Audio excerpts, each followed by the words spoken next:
Hey, this is Stacy with the Soul Pod. Welcome back. This video is going to be for anyone who wants to make better decisions. I think that's most of us. I think if you're doing any spiritual work, spiritual growth work, personal growth work, more than likely this is going to apply to you. Honestly, this video applies to anybody at all, but especially if you're interested in trying to do self-improvement and make better decisions. The video and the topic today is about the voices that we hear. And I don't mean, like, oh, voices. I mean, well, let's dive into it. There are two distinct voices that we hear, that we pay attention to. And there's two others we'll talk about as well.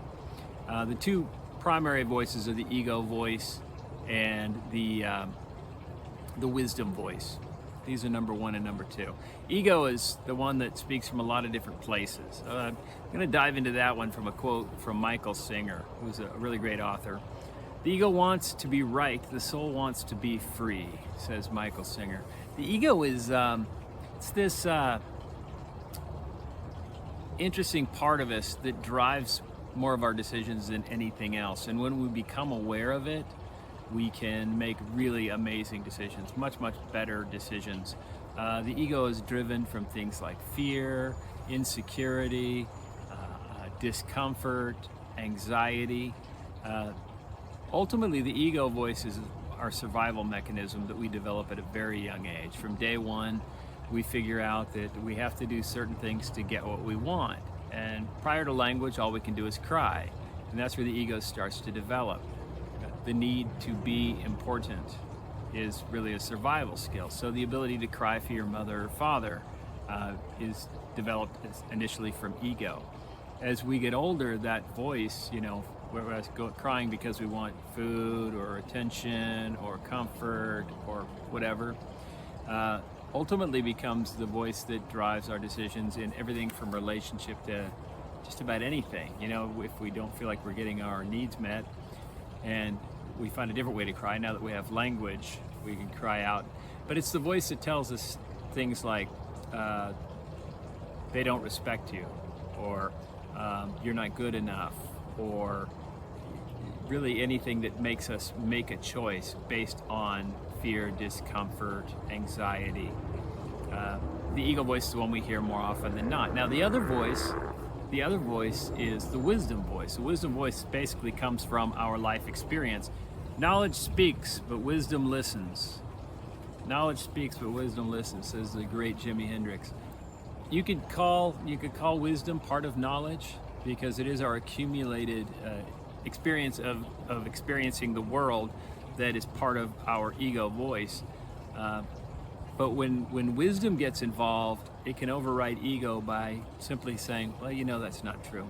Like your ego voice may say, oh, he didn't call, so he doesn't care.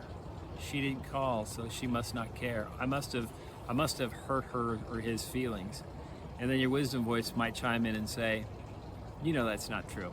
That's just insecurity, right? And if you listen, that's wisdom.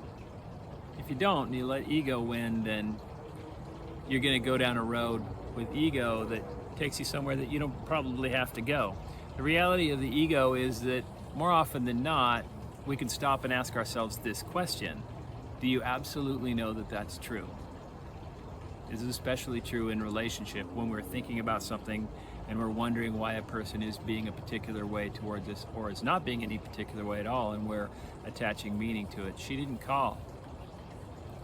It must have been that thing that I said Thursday. But was it? Was it? Can you be absolutely certain that's what it was? Because if not, you got to let that shit go. That's wisdom that chimes in and says that. So knowing the difference between the ego voice and the wisdom voice will save you a ton of misery. And the beauty of this is, with practice, you will get better at hearing the wisdom voice. Especially if in those moments you tell yourself, oh, that's my wisdom. You give yourself a little bit of a pat on the back for catching yourself, catching your ego voice trying to drive you the wrong direction, and cutting it off and saying, nope, we're not doing that. We're going to listen to the wisdom voice instead. The third voice I want to talk about is intuition. These last two are developed, highly developed. With some people, intuition is much stronger. We'll get into that in a moment, but it can be developed if you don't have it. The intuitive mind is a sacred gift. The rational mind is a faithful servant. Albert Einstein. The intuitive mind is a sacred gift. The rational mind is a faithful servant. Einstein said that he used intuition more than any other thing in all of his discoveries, all of his findings, all of his big things that he figured out. I mean, that's an amazing statement from him. I wish I had the exact quote, but you can look it up. I found that amazing because, I mean, Einstein, it's Albert Einstein, for Christ's sake. That's amazing, right? That this guy said, yeah, you know, like intelligence, intellect, all that stuff's good, but intuition, that counts for something. Intuition, in his case, I know what he was saying was that sort of having an inkling of something else that's going on there and noticing that inkling matters. We have those inklings too. We may not have them in scientific research like Einstein did, but we can have intuitive moments that are as simple as your mind telling you to change lanes now, just before you come up on something that's about to happen in front of you. And you may in that moment say, oh wow, it's a good thing I changed lanes. I must have noticed some change in the pattern of traffic and figured that out real quick. Maybe that's true, maybe it's not. But there have been many times in my life where I was, say at an event, a party, a get together or whatever, and I had this it's time to go feeling. And I was like, okay, I'm not gonna question that, it's time to go. And then I found out that right shortly after I left, things turned. That's happened at least twice in my life. You know, nothing horrible, no one got murdered, but you know, your intuition knows, and when you start to listen to it, it can be pretty darn powerful. And again, intuition, if you don't already have a powerful intuition, which a lot of people do, you can develop it again just by listening to it more. And when you're on a spiritual ascension, when you are going through spiritual growth, spiritual expansion, you will notice it kicking in more and more in a lot of different ways. And so if you nurture it in those moments, just like you do with intuition, it can grow, it can expand, it can get stronger. I am constantly working to improve my intuition, but this is the trick. One of the greatest tricks I found is if you don't have a strong intuition at this moment, or you're not recognizing your intuition well, acknowledging that you have it is the first step. Give yourself the credit for believing that you actually have an intuition. For years, I blew it off like it was like, intuition, whatever. I was raised by a single mom, and I was surrounded by women, aunts and a grandmother, and they were always talking about women's intuition. And I had a case of whatever, some sort of nonsense BS about not believing it because it's like, it's a woman thing, you know, just some judgment crap. And I think for a lot of years, I kind of just gave it the Heisman. Nope, not for me. And once I acknowledged after my spiritual awakening that intuition's a real deal, like I saw it in play in so many different people, that it was absolutely undeniable. Once I acknowledged my intuition voice, it grew. It was just recognizing it and then starting to nurture it. So if you haven't noticed it yet, or you're just seeing inklings of it, acknowledge it. Step one. Step two, start to nurture it. Start to listen for it. Intuition's great. When I talk about voices with these, it's not a voice, it's a knowing. It's in the moment going, I feel this thing, I'm gonna listen to it, right? With the ego voice, it's basically a voice. With the wisdom voice, it's basically a voice. Not exactly voices you hear in your head, but you can hear the conversation now. Let's try it. You can hear voices in your head, can't you? You might be thinking, no, I can't. That's the ego. Probably. It might be wisdom. Maybe if it said, yes, I can, that's wisdom. These are the voices I'm talking about. So we do have these little conversations with ourselves, sometimes over nothing, just, you know, picking out groceries.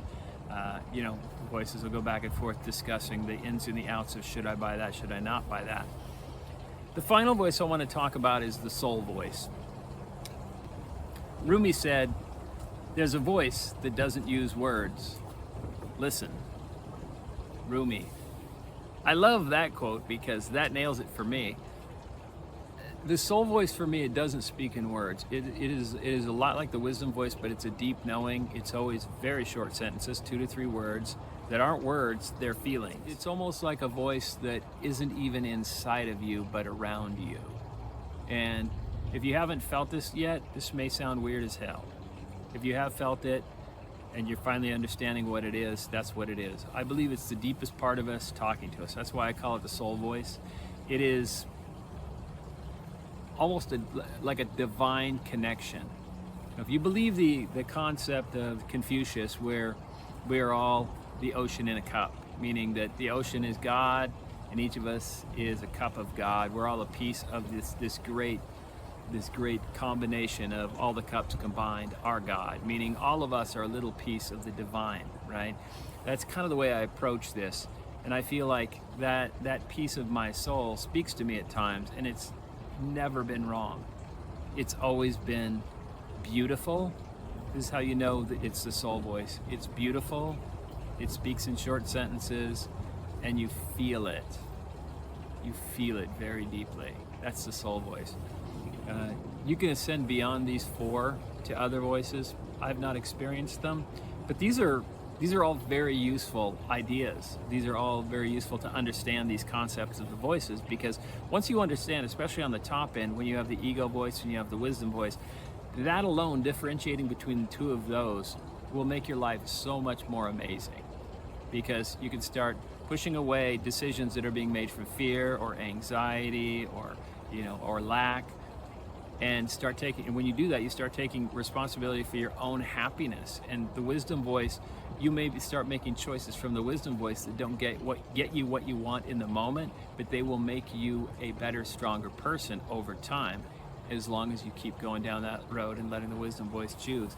When you listen to the intuition voice in the moment, that's a silent servant that pops in when needed.